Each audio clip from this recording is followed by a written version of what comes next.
E aí, pessoal, tudo bem? Hoje eu vou começar com vocês uma parte que é bem específica do curso, que são os conceitos de diagramação.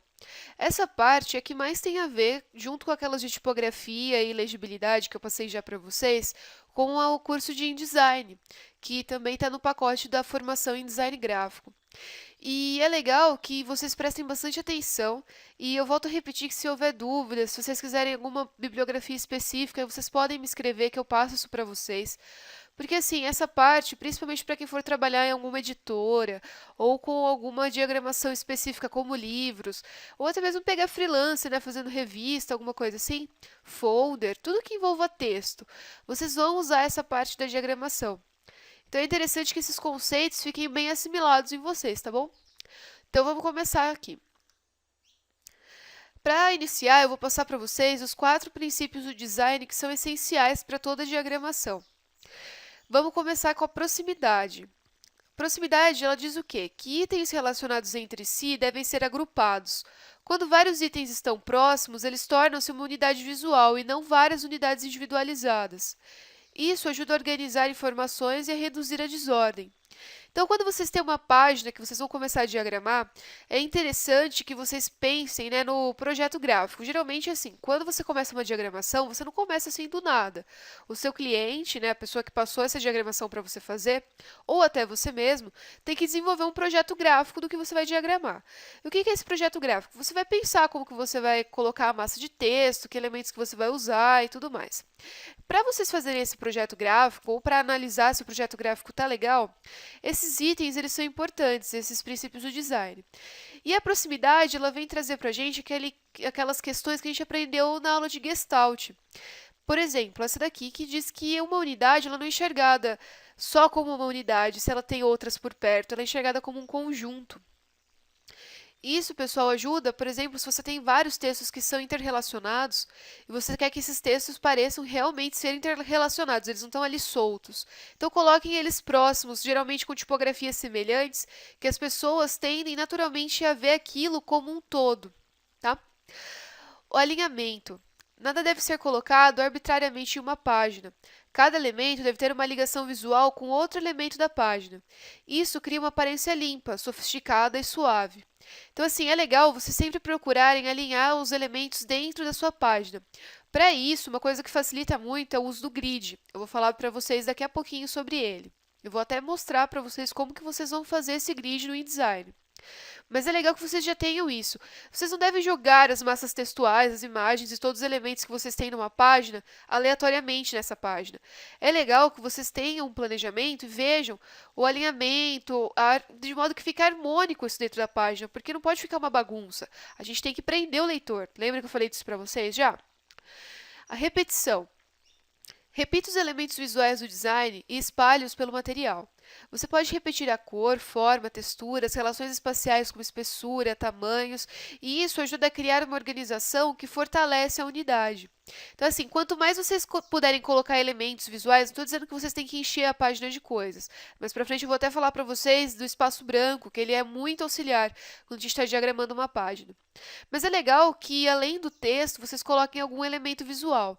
Por quê? A não ser que seja no caso de livros, que tem projetos gráficos mais específicos, que geralmente eles vêm assim, mais fechados, né? Algumas pessoas falam que livros são engessados, mas não é, eles têm que seguir um padrão. E aí, se ele não tem ilustração, a gente não tem essa liberdade de ficar colocando elementos gráficos. Mas, de repente, no caso de uma revista, ou de um folder, ou de qualquer outro elemento, um site, que vocês têm uma maior liberdade de criação, é legal colocar de repente algum elemento visual e de repente até repetir esse elemento, mas com bom senso, tá? Para não ficar uma coisa assim, diagramada incorretamente, para não ficar cansativo ou não ficar bagunçado. Contraste. O objetivo é evitar elementos meramente similares em uma página. Se elementos, tipo, cor, tamanho, espessura da linha, forma, espaço, não forem os mesmos, diferencie-os completamente. Por quê? De repente você tem dois elementos que são diferentes numa página, e é legal isso, pessoal, porque isso também ajuda a prender o leitor na página. Se a gente tem uma página cheia de elementos todos iguais, fotos todas da mesma cor, boxes todos iguais, o leitor vai olhar aquilo e vai falar, poxa, que maçante essa página, ela é inteirinha igual, ela não me prende, ela não me faz ter vontade de ler. Agora, se a gente diversifica isso, utilizando o contraste, de repente uma cor diferente da outra, ou uma espessura de linha diferente da outra, a gente consegue fazer um projeto diferenciado e aquilo chama a atenção do leitor. Vamos continuar. Lembrem-se sempre, os seus projetos devem permitir que o leitor identifique o veículo apenas correndo os olhos pela página. Pessoal, o que é o veículo? O veículo é o que você está fazendo, seu produto. É um livro, é uma revista e, sei lá, é um folder. E ele está ligado geralmente a alguma marca, né, ou algum propósito. A gente não faz um veículo para nada. Então, assim, é legal que toda vez que o leitor olhar aquilo, ele identifique, ele fala assim, nossa, esse daqui é daquela empresa. Ou então, ah, esse site aqui, eu já tinha visto alguma coisa assim antes, isso aqui é relacionado àquele determinado designer. Então, assim, é interessante porque isso também imprime uma marca no seu texto. E isso torna ele original. Faz com que ele não seja parecido com um monte de outros textos que a gente tem por aí. Vamos começar agora os elementos da diagramação. A primeira parte dos elementos de diagramação que a gente tem são os elementos visuais. Eles são de fundamental importância na caracterização da identidade da publicação. Sua repetição contribui para que se estabeleça uma unidade gráfica. Então, é legal a gente utilizar esses elementos para, de repente, obter essa unidade visual que a gente quer, essa originalidade, né? E quais que são esses elementos visuais? Temos elementos gráficos simples, que são pontos, linhas de todos os tipos, livres, retas, quebradas, curvas. Isso ajuda a emoldurar, né, a página. Tem os elementos geométricos, com ou sem contorno, que são os polígonos, os círculos, elipses, ovais. Esses daqui a gente pode usar também, inclusive, para fazer olhos, que eu vou passar para vocês depois. A gente pode usar para fazer boxes. A gente tem os tipos, né, que são as letras, de diferentes formas e estruturas, utilizadas para apresentar as mensagens textuais. Os gráficos, que são os logotipos, os ícones, as ilustrações, as fotografias. Aqui nos gráficos, a gente também pode inserir os infográficos, que são bastante utilizados hoje em dia. E aqui eu trouxe para vocês verem o exemplo da página da Rolling Stone. Aqui a gente tem sobre o filme do Scott Pilgrim. E olha aqui, ó, a gente tem diferentes tipos, tá vendo? Não estou dizendo que esse aqui seja o melhor jeito de se diagramar uma página, mas nesse caso, para essa leitura e para esse assunto, isso aqui funcionou legal. Eles usaram diferentes cores, eles usaram diferentes tamanhos de tipo, o tipo é o mesmo, tá vendo? Mas eles usaram elementos como essas linhas, eles usaram aqui outra linha, eles usaram alguns símbolos gráficos aqui, o coraçãozinho, eles usaram uma imagem que está inserida no meio do texto, aqui a gente tem um logotipo, que também é um texto. Então, assim, nesse caso, ficou bem legal. E a gente viu que funcionou. E que, sim, chamou a atenção do leitor. Todo mundo vai ter vontade de olhar isso daqui e falar, nossa, que interessante, né? Que diferente. É isso que a gente tem que procurar. Vamos continuar. Além disso, a gente tem os elementos essenciais da diagramação de textos. Isso aqui é mais voltado para quem for diagramar jornal, newsletter, que for fazer, de repente, um site, ou alguma coisa que tem mais a ver com a parte com bastante massa textual. Que elementos que a gente tem nessas partes, né? Ficou um pedacinho aqui. Aí, saiu. A gente tem o título, que é a chamada principal do texto. O subtítulo, que nem sempre existe, mas quando ele existe, ele é o texto que encabeça as divisões do texto. O chapéu é uma palavra ou expressão curta, diagramada no alto da página ou logo acima da notícia, que tem por função introduzir o leitor ao assunto estampado.